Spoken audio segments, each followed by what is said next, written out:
The desire to perform comes down to one thing: the willingness to demand more from yourself on that journey from human to hero.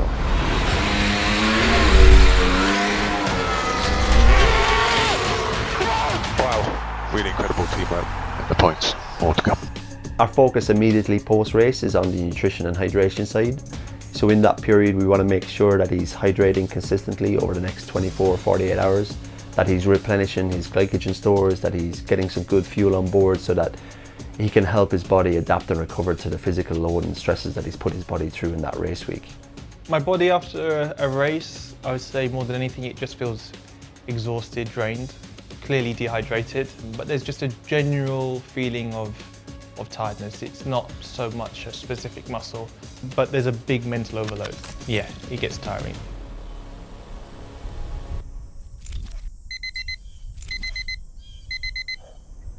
Yo, what How's it going?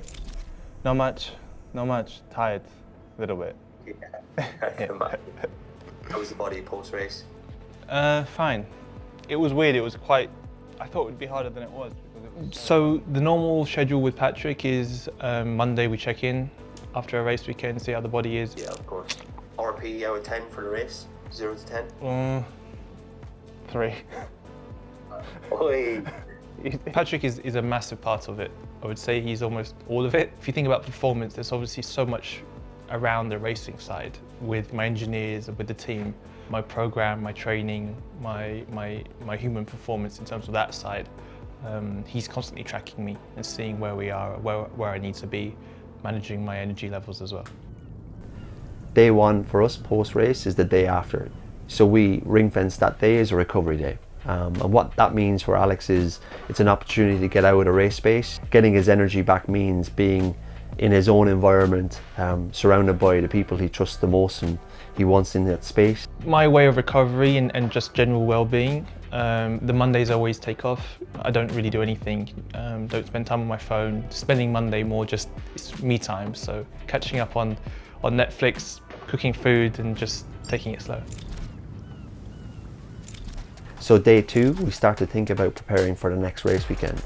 Particularly if that's a double header, then it's time to start getting his body moving. That will involve mobility work. It'll also involve a low intensity cardio. So that can be a run, that can be a recovery bike, but it's a really good way of reintegrating back into a training regime post-recovery day. We only have normally 2 or 3 days maximum of training a week before we go into our next race. So nutrition and using supplements has to be a big part of what we do. But there's also the other side of it, which is during a race weekend itself. You know, it is hard to stay on top of hydration. We are sweating a lot when we're in the car. We're not just doing a race, we're doing practice and qualifying as well. But also the nerves and the adrenaline in your body, it's hard to eat that much, at least for me, during a race weekend. So things like shakes are also super important to get the calories up and also just keep the muscle mass on your body. So when we do a triple header, we're not finishing the third race, you know, a kilo and a half lighter than we started the first week, which does happen and can happen very easily.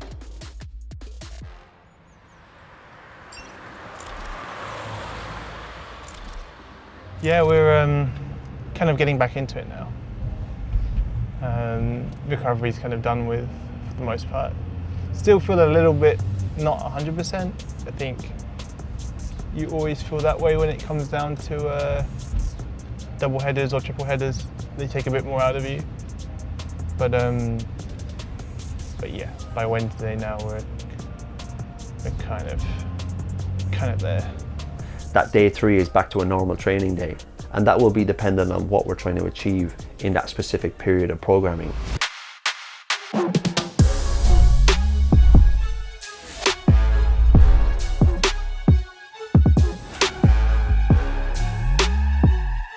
More than likely that will be a lifting session, so he'll get down to the gym, he'll start lifting some weights and he'll get some load through his body, and that helps to get his body back to a place where he's ready to physically compete again. It doesn't take much for me to kind of get back into that hero mindset. I enjoy doing what I do, I enjoy the process of it, so the training is just a part of that. It's just what it takes to be a racing driver. If there's ever a moment where I feel like my body costing me lap time on track, that's a problem. I think with our sport, as is any top level sport, you know, we're always demanding more in terms of what I want from the team. Speaking with the engineers, it all adds up and it all makes a big part of us being at the very top level, as high as we can be. I treat nutrition no different, so I demand the best of the best for my food, for my recovery. It all makes a part of what makes us be our best, and yeah, we treat it the same way. Then we're back to race weekend, particularly if that's a double header. It's a really quick turnaround. Somebody like Alex, who's a born competitor and is driving because it's his passion, I have no doubts about his ability to be able to switch into the mindset of a hero once that race weekend comes around. We create an environment where we know he performs best mentally, and once we're consistent with that preparation and he pulls that helmet on, then the natural competitor comes through.